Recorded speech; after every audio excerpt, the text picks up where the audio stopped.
Do you guys hear me okay? Right, cool. Hi everyone, welcome to Japan, and it's actually really, beautiful weather today, so, please enjoy your stay in Japan. My name is Jun Fujita, born and raised in Tokyo, living in Japan, and actually I'm, working for a company called mabl as a sales. And today, I'd like to share, my experience on the, Japan GTM approach. Specifically, what I've tried, I've done, in the past to cross the chasm. Right. I Jun Fujita, and I've been in, 20 plus years already in tech industry.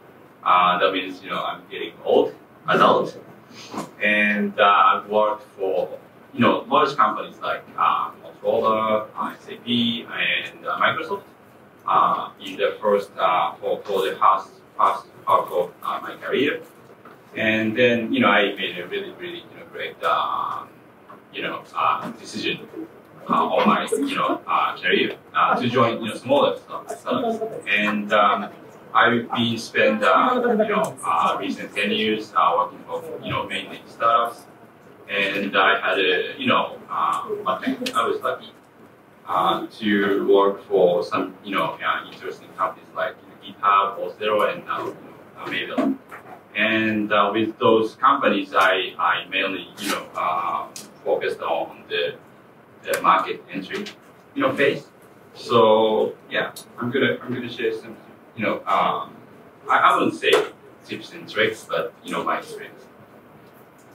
So let me steal your 2 minutes to do some advertisement for my company, because I'm sales and it's required. So mabl is intelligent test automation for the DevOps team. We can, mabl can be integrated with existing, DevOps tool chain and process chain, with CI/CD pipeline, or we can, connect mabl with Jira and so forth. And we're taking, low-code approach for E2E testing and API testing, mobile, and accessibility testing, recently. And some of you might have experience on the Selenium, 20 years old, I don't know, dinosaur in, E2E testing market, and the people are struggling to maintain the test code, because, Selenium won't fix by himself. But with mabl, mabl will detect the change on UI and change the test code accordingly. So you can reduce the maintenance cost of on testing. And also, we're taking a unified platform approach. We believe it's a good thing to cover bunch of different area of testing with one platform. We've started with E2E testing and API, mobile, accessibility, and we're going to be releasing performance testing and native mobile testing soon. So if you're interested in, I'm here. So okay. Right. What I'm going to talk about is one example, I would say, of the GTM approach to cross the chasm in Japanese market. And I'm a big believer of this book called Cross Chasm, written by Jeffrey Moore. Is anybody have read this book before? All right. So cool. I'm gonna talk about what chasm is, on later slide. And what I'm not going to talk about is hiring into the Japanese market. This is going to be a huge topic by itself. And I'm trying not to mention about particular name, companies. And also, I won't mention about what's going to happen during the chasm, because it's another big topic to speak about. And two, anyone who is involved in Japan GTM developer community and wondering if there is anyone who is involved in those efforts here. Okay. Right. So what's chasm? We can separate the market into two pieces. One is early market, where we're gonna gain the initial traction from the customer. People move fast, but relatively small market. And the other part is called mainstream market. Where we actually scale our business, and people move a little slow on this market, and the chasm is in between. That's like cliff between early market and the mainstream market. And the point is that not everyone will cross the chasm to scale the business.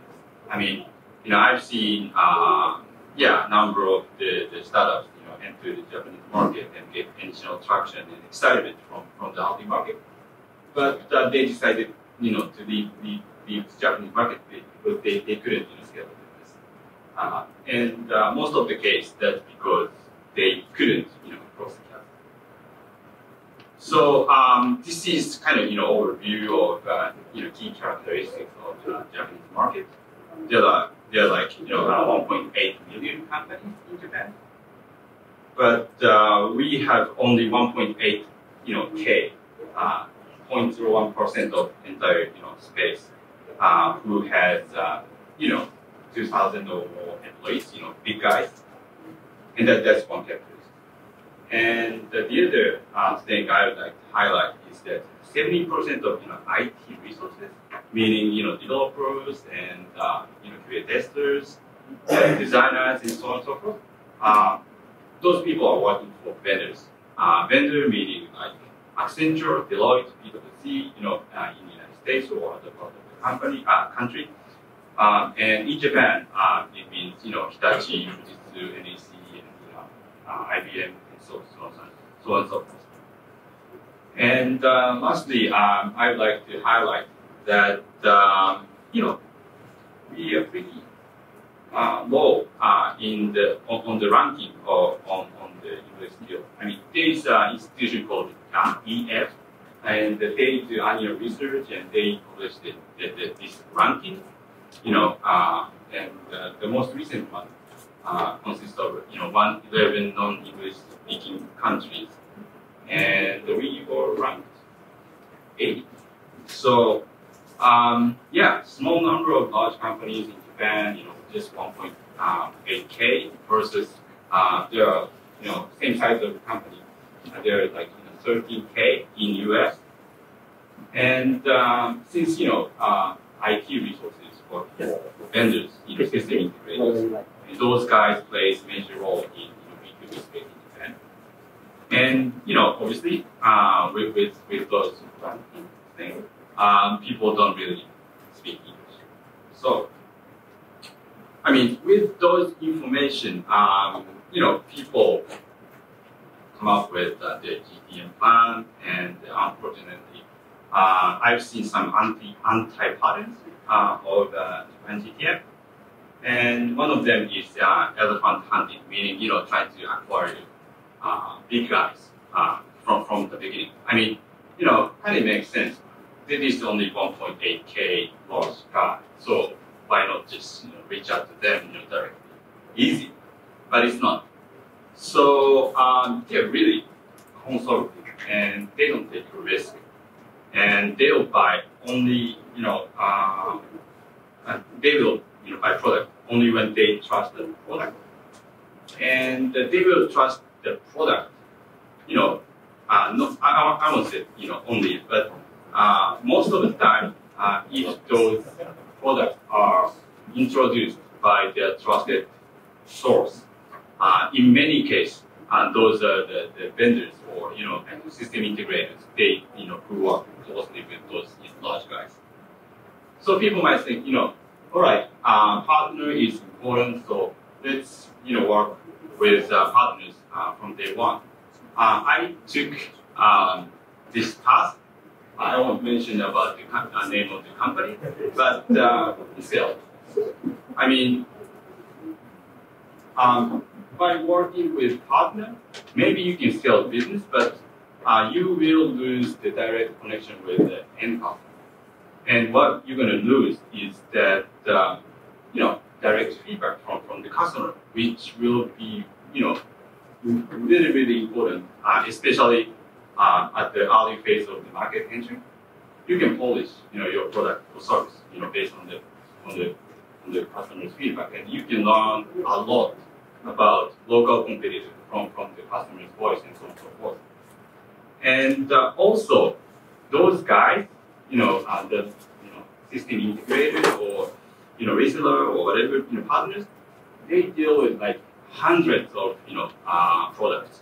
So unless you have really, really strong brand from day one in Japan, or you already have really strong traction from the market, they won't take any extra effort to sell your product. So I won't say don't do this, but I would say think twice. And lastly, I've involved in this discussion so many times with headquartered people. But people sometimes underestimate the market pressure. I mean, as you might aware, if you walk around the street,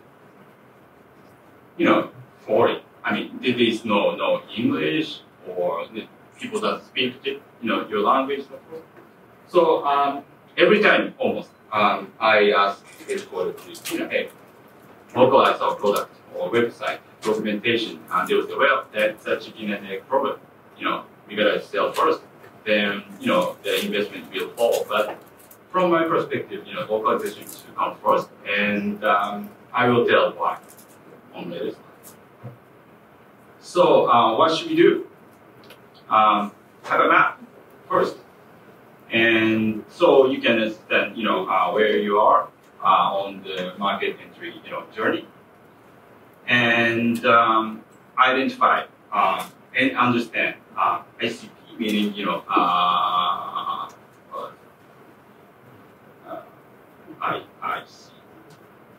Ideal. Yes, ideal customer profile on each phases. I mean, you could be selling to the customer, but the customer you are dealing with will be different from face to face. And lastly, design steps to gain the trust from both RP market and the mainstream market. And I will talk about at this detail. So I call this designing thing as building a chain of trust. What do I mean by that? I mean, we, as a startup, as a new guy, we have pretty much nothing. No brand, no traction, no nothing. So, but we would like to expand our business in this country, and you need to step by step, you need to build it, trust, credibility from the market. So first place we're gonna start will be early market. Gain the trust in the early market and use it to be connected with the people in the mainstream market. So if we take a closer look how it looks, it will be like this. So we as a vendor try to gain trust from the customers in early market, and as we make them successful, there will be many success stories of the customers with us. Then those stories will travel to the mainstream market, and big guys will hear about us, and they will have interest on us, and also they're going to speak with their trusted advisor, besides partners. Hey, you guys know this guy, and then it's going to be, I would say, easier to build the meaningful partnership with those partner SIs. So what do we do to gain the trust from the early market? Pretty basic, simple, but I just would like to mention about it anyway. So one thing is, I'm not sure if I'm using this word in the right way. But they develop for marketing, meaning marketing for practitioners. So we need to be found by actual users, and we need to be trusted by them. So we need to be close and in front of the actual user practitioners, and tell them what we can promise and what we can do. So they don't like to hear BS. So just be honest and give the information they really need. And the second is product selling. Sales manager hates product selling. They say, hey, we got to do solution selling, whatever. But customers doesn't care, and what they want is real information. What we can do and what we cannot do, and they hate to be oversold. So product selling on the early phase of the market entry is actually, I think, a good thing. And lastly, customer success, maybe looks obvious, but I'm not saying we should hire customer success personnel from day one.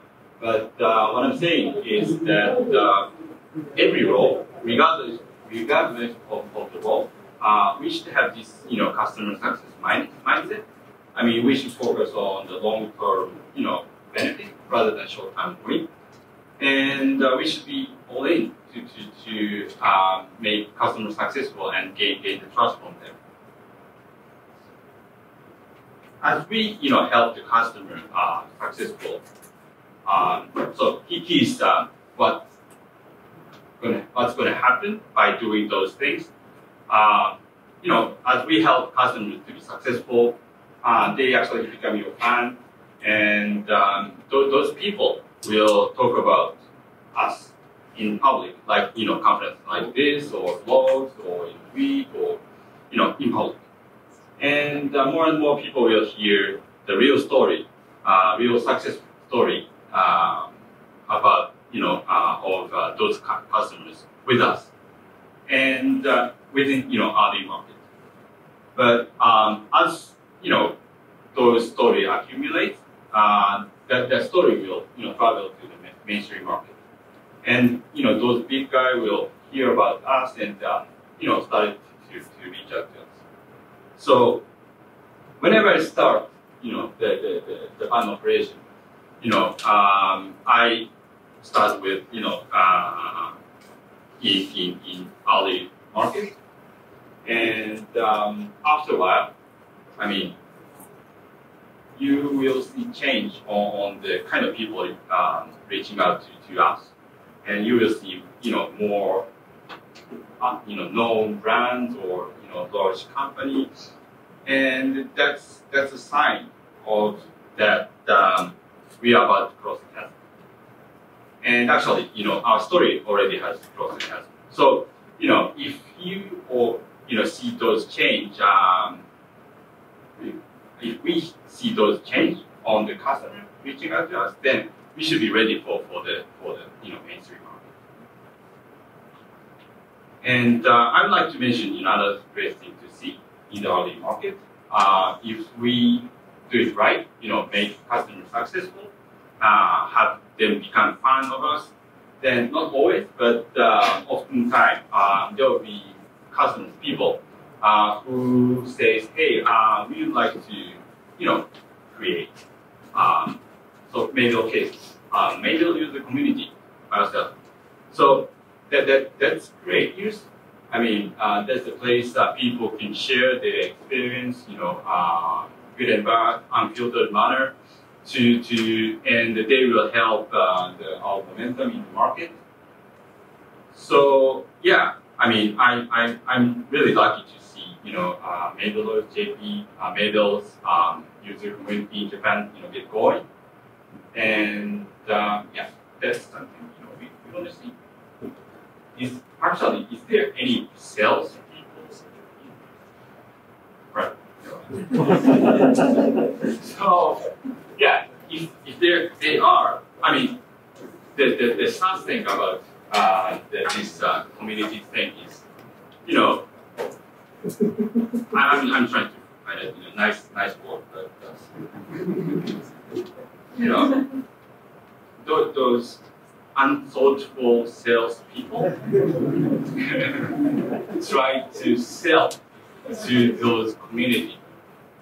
They are the people who invested their time, effort for nothing, but those unthoughtful guys try to rip them off. So don't do it. I mean, just support their effort and buy pizza, beer for them, have fun, and money will flow. Right. So we are about to cross the chasm, and our story has already crossed the chasm. How should we prepare it? Not this only this thing, but I see several points. Those dramatically different between early market and mainstream market. One of them is stance on new technology. People in early market, they are really proactive on adopting new technologies. They have this pain, they want to solve this, and they look around, they find you, and they try to figure out by themselves how it works, and it works. Then they buy it. But the people in mainstream market, as I mentioned on the previous slide, they are not. I mean, they will move by if the product is recommended by their trusted source. So to go big in the mainstream market, we need to have a partner who has strong relationship with the those big guys, and who will recommend you to those big guys. And second thing I saw is that if something go wrong, how people react is the kind of point differ from early and mainstream market. In early market, people will try to fix by themselves, or work with a vendor like us, and they knows no software will be perfect.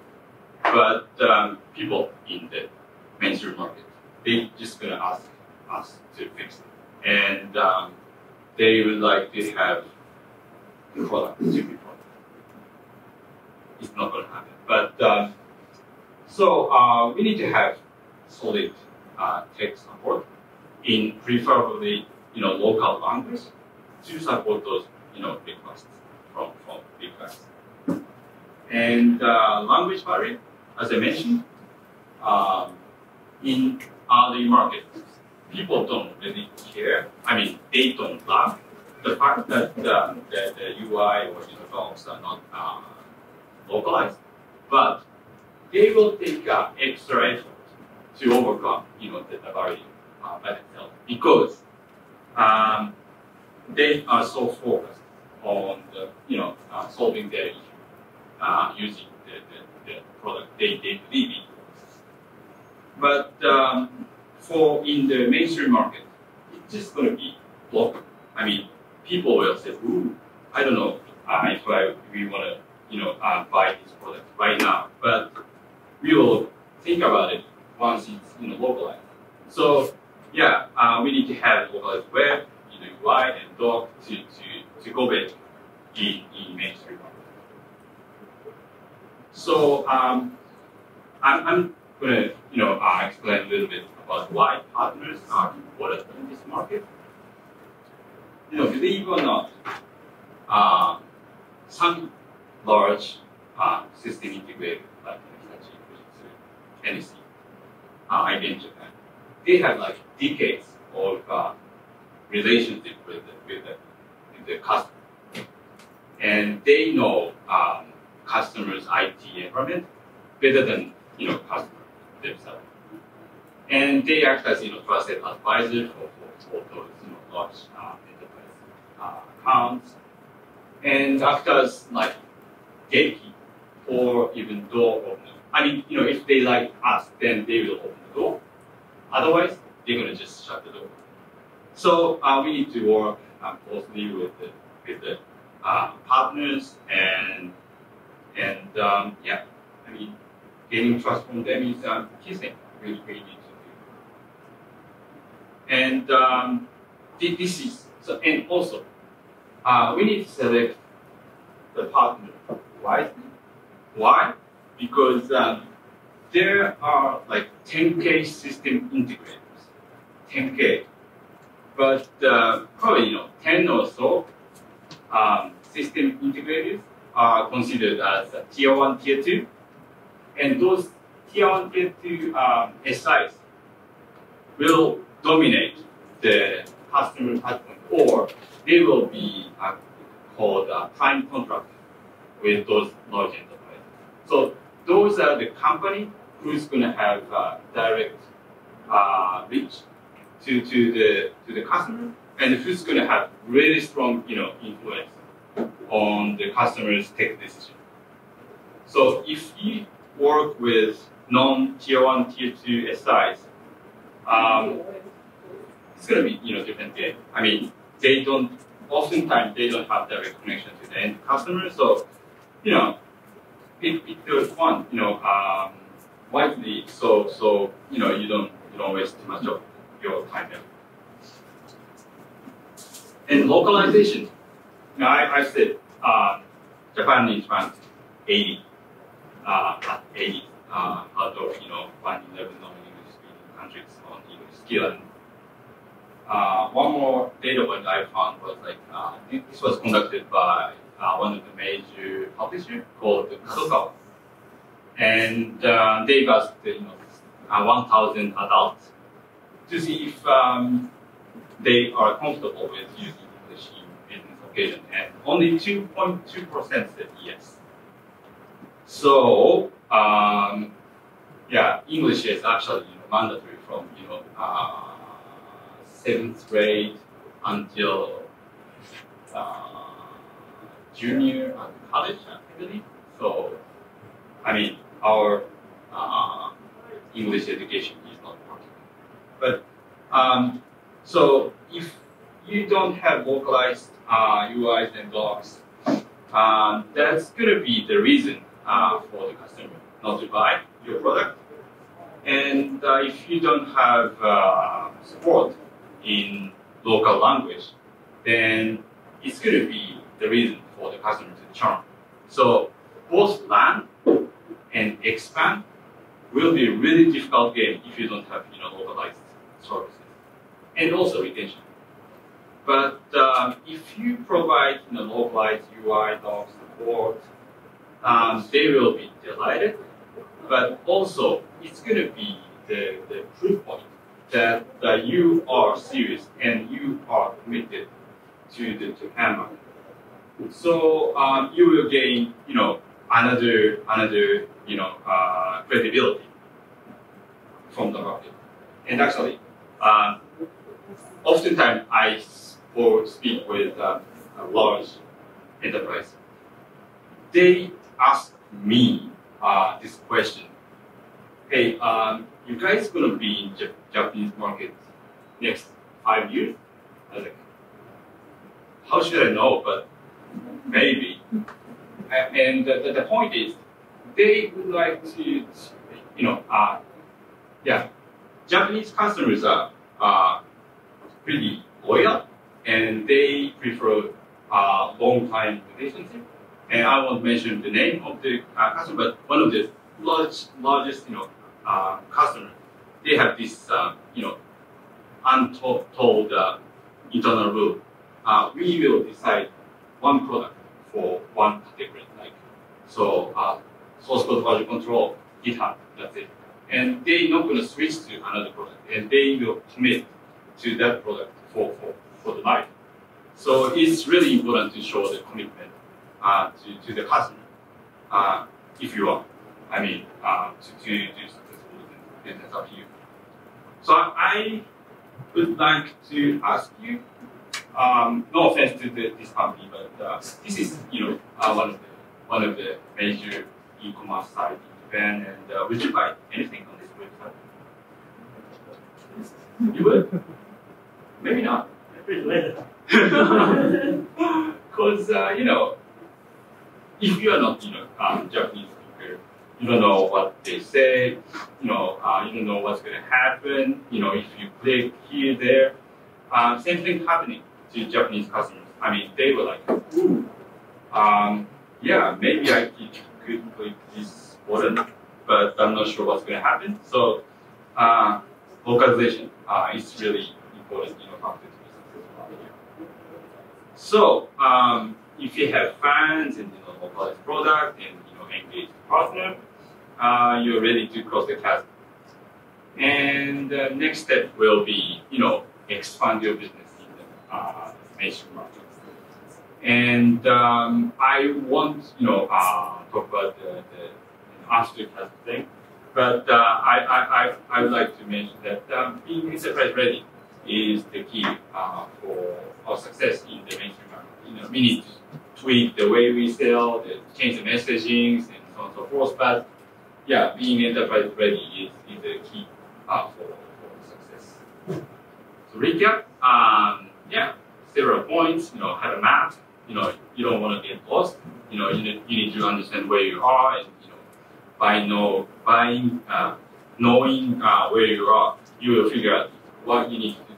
You need to focus, to move on to the next step, and take conscious actions to build trust in. Trust is really important in here and maybe in your country as well. But yeah, just and know that there's no shortcut. One step at a time, and then revenue will follow that trust.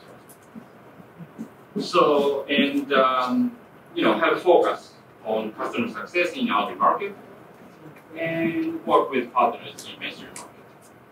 So fans, localized product, and partner are the key success factors to grow.